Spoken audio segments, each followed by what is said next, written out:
What's the motherfucking deal, man? Welcome to The Den. If you're not familiar with The Den, this is the best conversation on the entire fucking internet. I'm your host, Ed Honcho. Glad you could join me today. Again, it's my honor and my privilege, but most of all, my pleasure to get to chop it up with you guys. Make sure you follow all the proper social medias listed below. Everything you need to know in the description. And I'll make sure to share, the sources here in the description also with you. But I want to get into this situation, the Walter Wallace situation, I believe out in Philadelphia. So let me preface this with, I have no idea what happened. I've just heard the name, Philadelphia, and police involved shooting.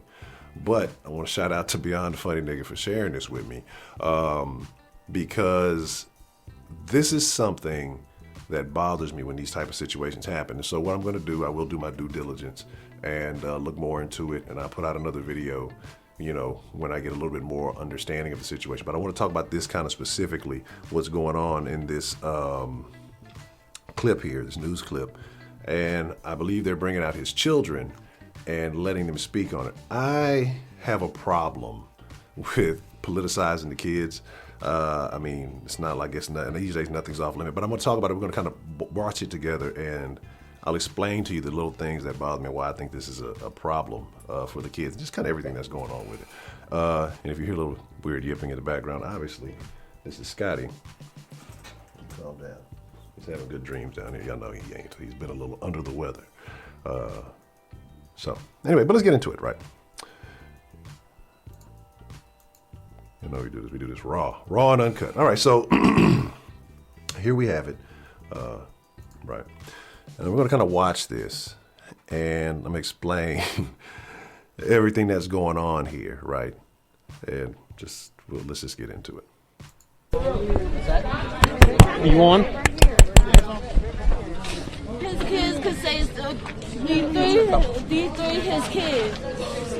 Ma'am, what are their names? Can you give us their names? Zamir Wallace, Please. Can y'all be quiet? You shut the hell up too. Come on, Zamir. Now, I don't expect everybody to be a professional.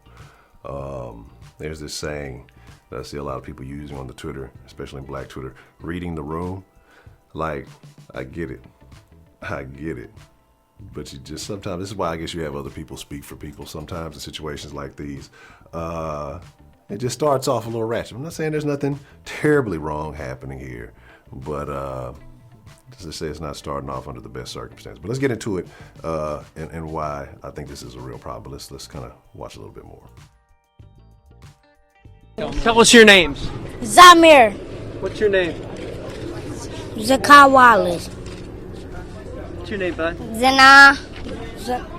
Can you tell us about your dad? Okay, so we need to always hang out. We need to always go places.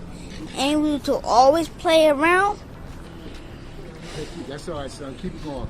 And we need to. Hey, baby. Be strong. You can do it. And he need to always teach me how to be a man. Alhamdulillah. Praise God. That's right. And these white racist cops got my own dad. I'm sorry. Because He's a man's man.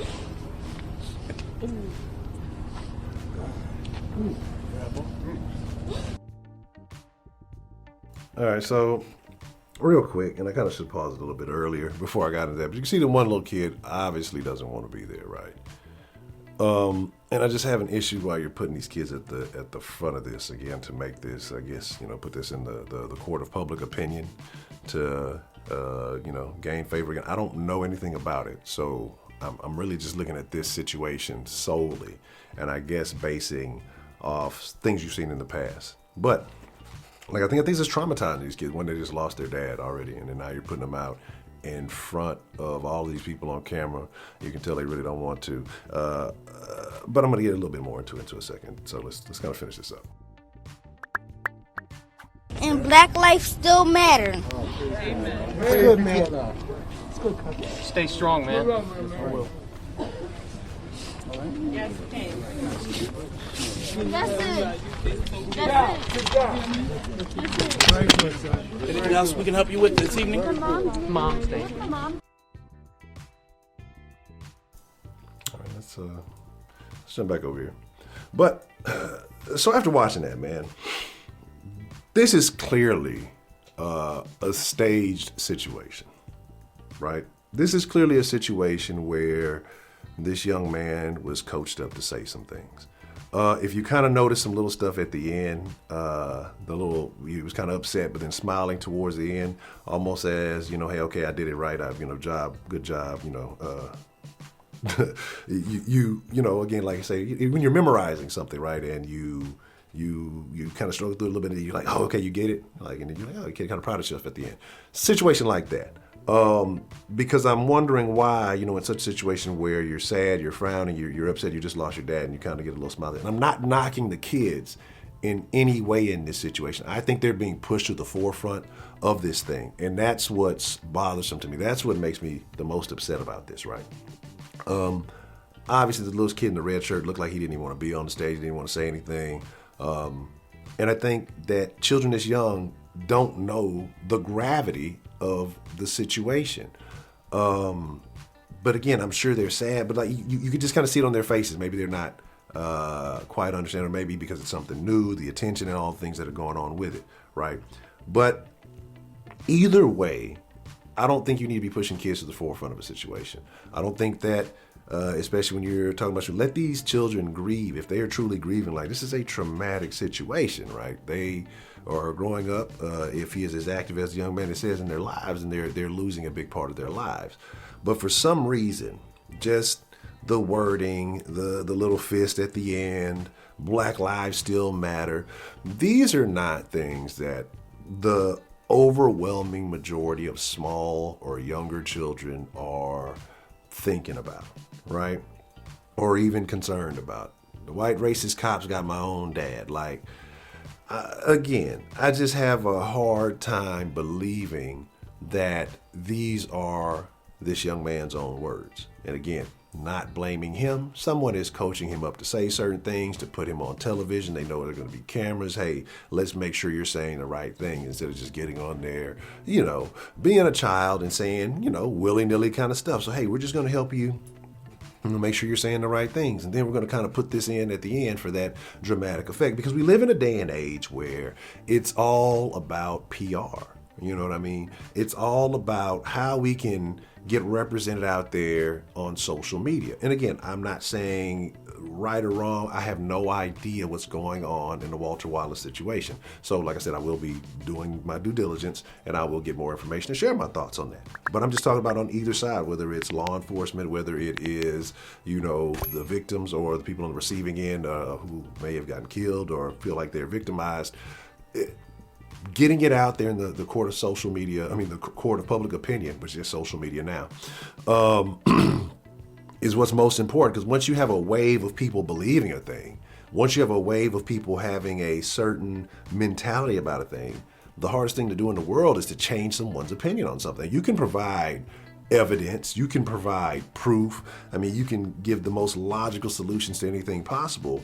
But once a person is emotionally invested into something, then it's hard to pry them away from it. Even if they see that everything makes sense, they just don't want to, detach themselves from it. They don't want to disassociate from certain things. So that's why I think that, now you're seeing more and more of this. I won't call it theatrics, but people understand PR. It's not just for big firms anymore. It's not just for the corporate environment anymore. It's for individuals. How you're represented in society, or how you're viewed in society, can have a big impact on your outcome. But I want to know your thoughts. Like I said, I'm going to get more into this, and then we will kind of cover more into this shooting. So once I find out some more information, but I want to know your thoughts about using the children. Do you think it is fair to the kids? Should they be allowed to have their voices out there to share their thoughts on what's going on after losing a father, or in any other situation that you may have seen? Or do you think there is a limit? Do you think that maybe, hey, there's an age that's too young to be putting them out there in the front of thousands, if not millions of people, in a situation like this? And we've seen, how far people can go in this society, and we've seen all these different things, and the craziness that people do that may not even be directly involved in the situation, but just from watching these things. So do you think that's a danger to the kids? I would love to know your thoughts on using children to push a message. And maybe it's not necessarily political, but do you think children should be put out in front of cameras when traumatic situations like this occur? So let me know your thoughts down in the comments below. I would love to hear it. I appreciate you watching this for me. Man, make sure you are a part of the Discord. If you don't know, the Discord is a huge part of the den. If you want to chop it up with the community 24/7, the link should be in the description below for that. And we go live usually about 1 p.m. Central Time, Monday through Fridays on the channel. And like I said, I'm going to work on dropping more recorded videos for you guys, because I know those are a little bit more digestible. Not everybody wants to sit here and say, what the fuck is this 2 hours of rambling craziness that this guy's talking about? So I get it. So I'm going to bring more content for you guys. I appreciate y'all for watching. I thank you if you got it this far. Make sure you hit that like button, that subscribe button. Hit the notification bell, even though it doesn't work. Just hit it. Maybe you'll get lucky and be one of the ones that actually get notified when videos drop or we go live on this channel. But with that being said, y'all be cool like y'all be cool. I'm Shunk of a Deuce. This ain't I was going to say the outro to my other channel, and I was going to say the wrong thing. I'm gone, man. This is over with. I'm done. Appreciate it.